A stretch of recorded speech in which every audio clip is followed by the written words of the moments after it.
10, 23 al 25. Mantengamos firme, sin fluctuar, la profesión de nuestra esperanza, porque fiel es el que prometió. Y considerémonos unos a otros para estimularnos al amor y a las buenas obras, no dejando de congregarnos como algunos tienen por costumbre, sino exhortándonos, y tanto más cuanto veéis que aquel día se acerca. ¿Amén? Miren, a veces en la vida hay un día que nos marca para siempre, hay un día que lo cambia todo. Hay un día que hemos esperado con mucha fe a veces, o a veces con duda o impaciencia, pero sabemos que ese día va a cambiar nuestra realidad. A mí me pasó algo extraordinario en mi tiempo aquí. Estuve esperando por reencontrarme con mi familia, mi esposa y mi hijo. Y recuerdo que cuando comencé en la iglesia de Palm Beach, había un hermano de fe, Ariel, de Chaparra, de la iglesia bautista, que me decía, no, yo tuve que esperar tantos años, yo tuve que esperar 5 años. Y yo decía, tanto tiempo. Y me entregué a Dios. Lo único que entendí en ese momento es que mi espera debía ser una espera activa, una espera en la fe y en la promesa del Señor. Y me dediqué a orar y a servir a Dios en esta iglesia luego de llegar aquí a Miami. Y para mí ha sido un tiempo provechoso, de utilidad, porque pude explicar la palabra, porque me he mantenido firme a pesar de todas las circunstancias. Y a pesar de que a veces pensaba en mi humanidad, que ese día nunca iba a llegar. Pero había un fuego ahí pequeño en el corazón, que era la esperanza que ardía. Esa esperanza que Cristo me da cuando estoy pasando por momentos de duda, de incertidumbre. Hay algo ahí que está prendido en mí a través de la fe en Jesús, que no muere nunca. Dios se encarga siempre de avivar y de renovar espiritualmente mi vida para que esa esperanza en la promesa de Dios nunca se apague. No sé si has vivido esos momentos. Lo cierto es que no fueron 5 años, fueron 7 años de espera por el gran día, hasta que ese día aconteció. Y luego que aconteció me pareció algo tan normal.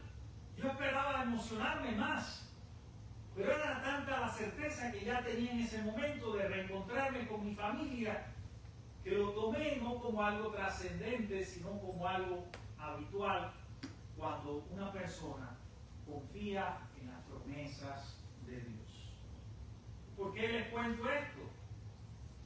Porque la Biblia nos habla aquí en el verso 25 y nos dice, por tanto más, cuando veis que aquel día se acerca. Constantemente las cartas, el Nuevo Testamento, el propio Jesús nos está hablando de un día mucho más importante que el día que te casaste, que el día que esperaste porque tus hijos regresaran de algún lugar donde se encontraban, que el día que te reencontraste con toda la familia después de tantos años de espera. Hay un día mucho más importante que acontecerá en la historia y es la venida de Cristo. Y hasta ese día, como lo llamaba Pablo, el día del Señor, el día en que se manifieste plenamente en la tierra el reino de Dios, que ahora está en sus comienzos, ese día va a ser el día más importante para toda la humanidad. Y debemos esperarlo con fe. Ahora, hay algo aquí muy importante en esa espera. No sabemos cuándo. No sabemos cuándo el Señor regresará. No sabemos cuándo. Puede ser mañana, puede ser dentro de 10 años, puede ser dentro de 100 años. No lo sabemos. Ahora bien, lo que sí podemos saber es cómo vivir esa espera. La Biblia no nos dice cuándo vendrá el Señor, pero sí nos enseña a través de Jesús, a través de la carta de los apóstoles, a cómo vivir la vida cristiana hasta que ese día llegue, hasta que el gran día de la humanidad y de la redención eterna, donde todos puedan habitar juntos y ya la vida no sea una vida de fe, sino sea una realidad misma. Porque lo que estamos esperando, mi querido hermano, no es una metáfora profética. Lo que estamos esperando es una realidad tan grande, tan hermosa, tan maravillosa, que no hay palabras en el diccionario ni en ninguna lengua que puedan describir la grandeza, la magnitud de lo que se va a manifestar en este mundo. Y que ya ha empezado con esa semilla de la fe y con esa esperanza. A mí estaban pasando cosas a esta comunidad. Y ha habido una discusión si era la iglesia de Roma o la iglesia de Jerusalén. Lo cierto es que vivían un tiempo muy difícil, porque siempre lo repito, la iglesia nunca se ha desarrollado en contextos fáciles, en situaciones que la prosperidad y el crecimiento llegan así, como beberse un vaso de agua. Siempre la iglesia se ha desarrollado en contextos difíciles para la predicación, en tiempos de persecución, en tiempos de controversia. Así surge la iglesia, como una rama que se va saliendo y se va separando poco a poco de una tradición religiosa muy fuerte, que era parte de la identidad de un pueblo, que era precisamente el judaísmo. La iglesia comienza allí con apóstoles que son de origen judío, que piensan como judíos, que hablan como judíos, y que todo lo que llevan adelante en su vivir con Dios refleja la ley y la Torá, las enseñanzas que han recibido desde pequeños, desde niños. Los niños judíos reciben el aprendizaje de la Torá. Por eso era tan difícil para ellos cambiar de mentalidad. Por eso fue tan difícil para ellos aceptar que este grupo de seguidores de Cristo representaba un nuevo pacto en la historia humana. Ellos no comprendían todavía que este Mesías venía en ese tiempo presente y que ese Mesías esperado era el propio Jesús. Por eso cuando nosotros leemos el capítulo 1, note esto, mira cómo comienza la carta de Hebreos. Para que usted pueda entender esto, dice Dios hablando muchas veces y de muchas maneras, en otro tiempo a los padres por los profetas. En estos postreros días nos ha hablado por el Hijo, a quien constituyó heredero de todo y por quien asimismo hizo él el universo. El cual, siendo el resplandor de su gloria, la imagen misma de su sustancia, y quien sujeta todas las cosas con la palabra de su poder, habiendo efectuado la purificación de nuestros pecados por medio de sí mismo, se sentó a la diestra de la majestad en las alturas, hecho tanto superior a los ángeles, cuanto heredó más excelente nombre que ellos. Empieza hablando de que, mira, la revelación de Dios empieza en la historia del pueblo judío. Pero ahora ha llegado un momento crucial en la historia, la era mesiánica, la venida del Mesías. Y ese Mesías no es otro que Jesucristo. Pero esto no fue aceptado así. Por eso ocurren las persecuciones.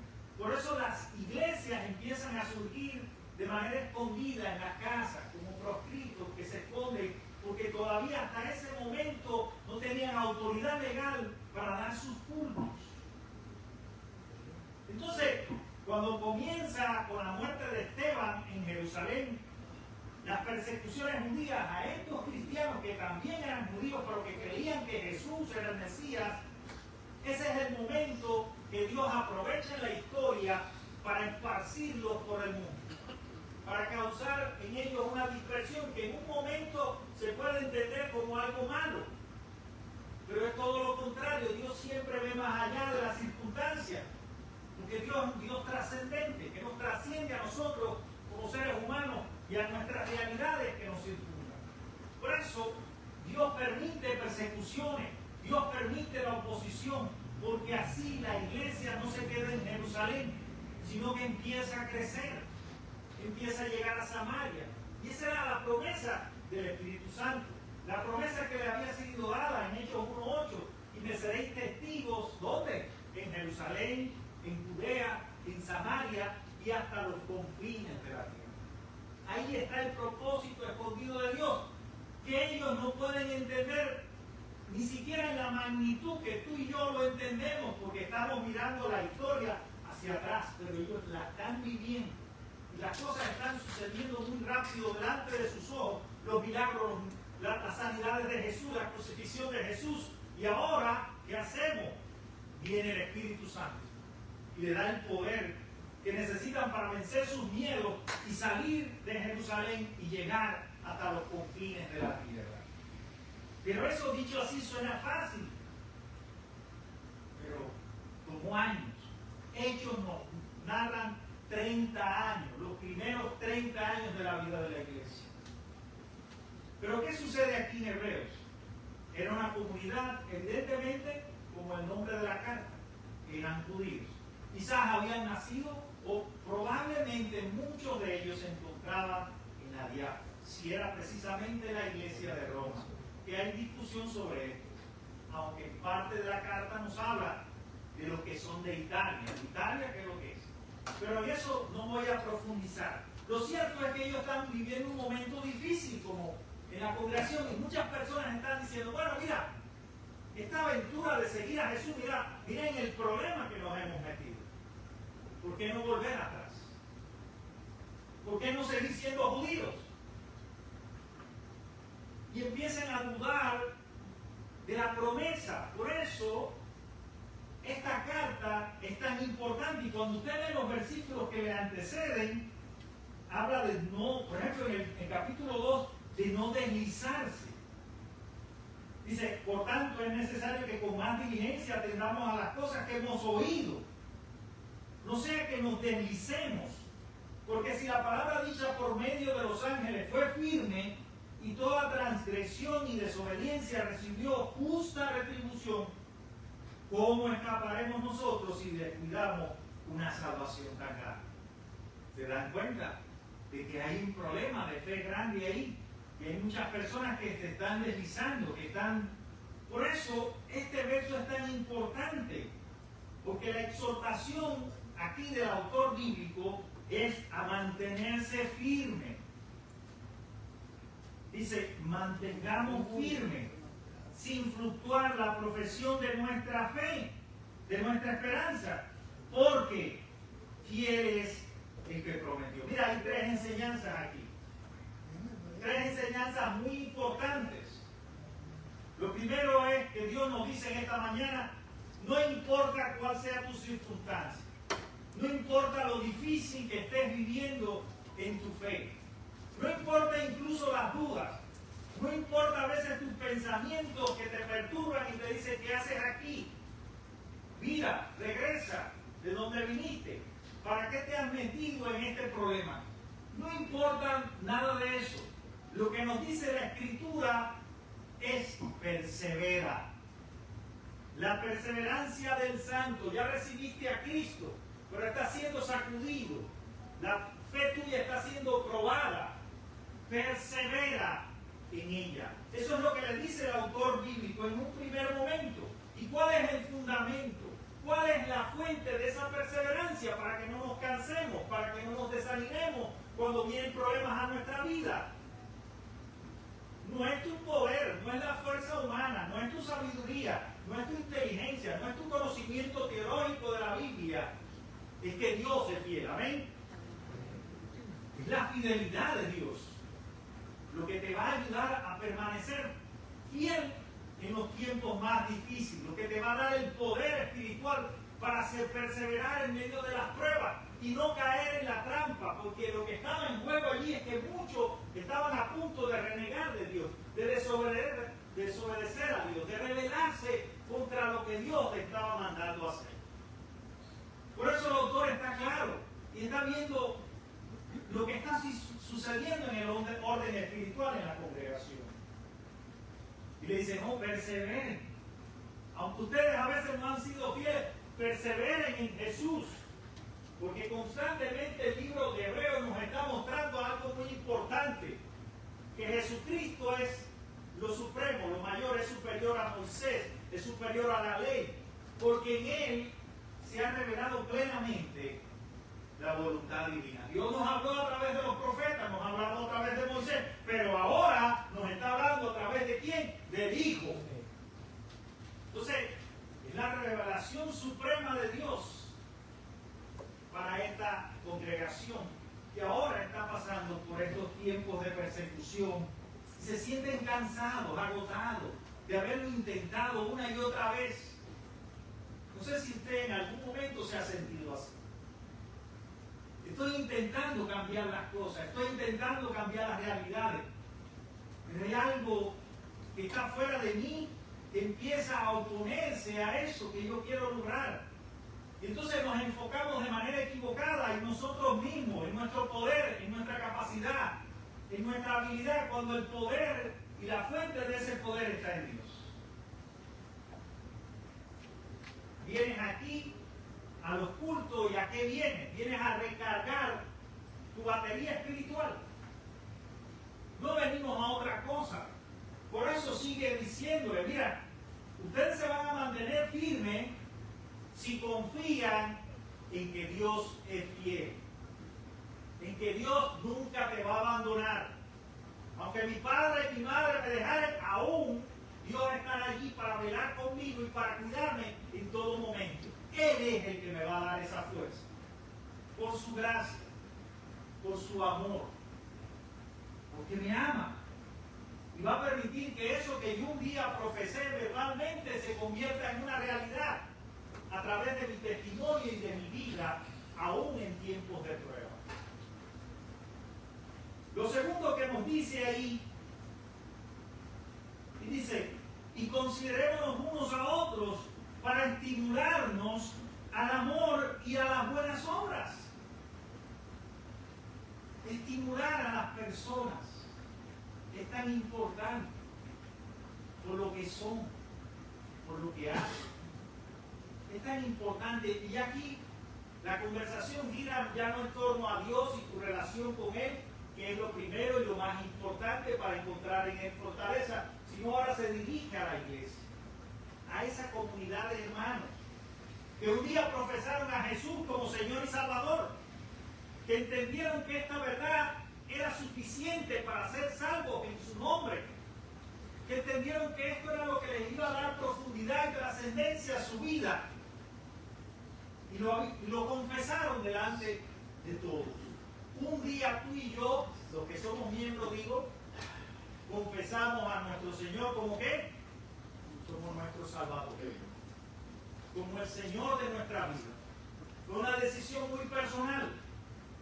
Fue una decisión que tiene que brotar de un corazón arrepentido, que reconoce la majestad de Dios y su necesidad de Él. Porque sin Él estamos muertos.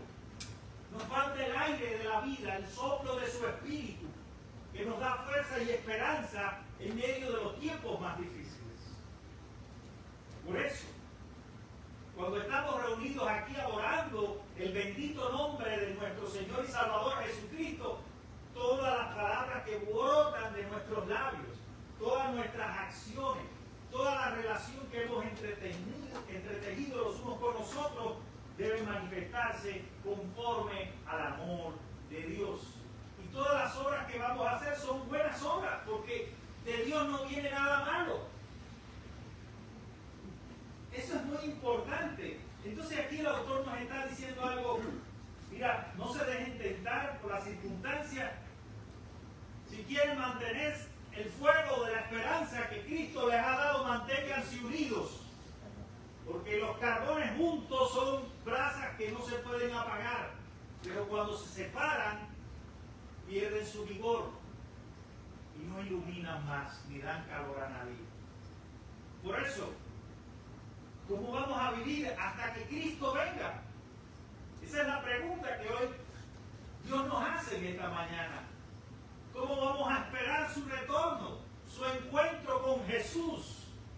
De la manera que quieras entenderlo, querido hermano. Va a haber un gran día en tu vida, que vas a estar en la presencia de tu Señor y Salvador Jesucristo. ya ahí no va a haber retorno. Ya se va a haber cumplido el tiempo que Dios te permitió vivir en esta tierra. Por eso tenemos que aprender a vivir como hermanos y amarnos como Jesús y hacer todo para su gloria y su honra. Dice, estimularnos. Dice, considerarnos unos a otros para estimularnos al amor y las buenas obras. Eso es lo que los mantuvo firmes en la fe. A pesar de las persecuciones, a pesar que muchos se estaban alejando, a pesar que incluso algunos querían rebelarse contra Dios y maldecir a Dios y decir, ya hasta aquí, mira tanto sufrimiento, no lo puedo aguantar más. ¿Qué sentido tiene seguir creyendo en un Dios que permite todo este sufrimiento e incluso la muerte y los mártires de hermanos que amamos? Era un contexto terrible de la fe, pero aún así, el hecho de estimularse los unos a las buenas obras y al amor de Cristo los mantuvo unidos y firmes. Cada uno, estoy seguro, disfrutó de esa presencia eterna de Dios en su vida cuando murió. Pero algo más dice, no dejando de congregarnos, como algunos tienen por costumbre, sino exhortándonos, y tanto más cuanto veis que aquel día se acerca. No sabemos el día y la hora, mi querido hermano. Y hay muchas cosas que la cultura nos entretienen y nos distraen. No siempre son pecados que nos esclavizan, que nos atan. No siempre es eso. A veces son cosas que suceden a diario, son más sutiles. Están ahí, en la cultura de este momento, que nos hacen perder el sentido de lo que Dios quiere hacer en nuestra vida, de lo que Dios quiere que tú disfrutas en el tiempo que te queda para encontrarte con tu Señor. Amén. Y eso sí nos dice la Biblia, cómo vivir.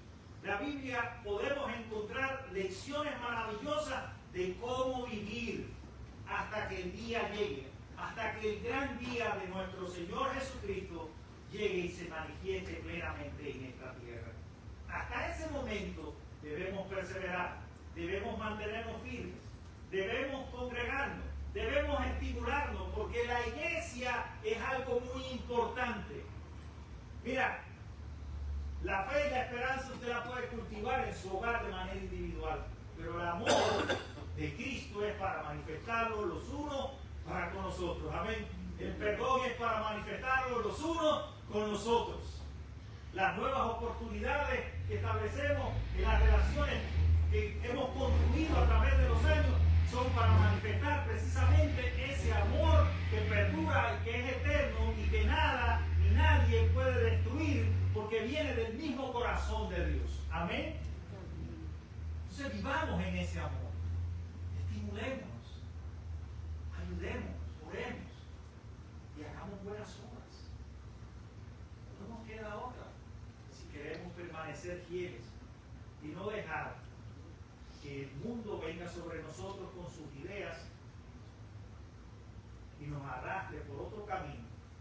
Por eso el autor decía en el capítulo 2, no vaya a ser que en esa actitud de frivolidad, de desánimo, de cansancio, de apatía espiritual, seamos arrastrados, seamos deslizados y perdamos el bien mayor, que es la salvación en Cristo. Amén. Así que sí sabemos cómo vivir. No sabemos el día que viene, pero tenemos que estar preparados y vivir en ese amor puro y verdadero que solo produce bienes y bendiciones en una comunidad de fe como esta que estamos asistiendo hoy en día. Que Dios nos bendiga, querido hermano. Que esa llama y esa esperanza esté viva siempre en sus corazones. Que la alimente diariamente a través de la oración, a través del estímulo en el amor y la buena obra. Que nos mantengamos unidos como brasas, como carbones encendidos y que sobre todo reflejemos su amor en medio de este tiempo. Que el Señor les bendiga, mis queridos hermanos.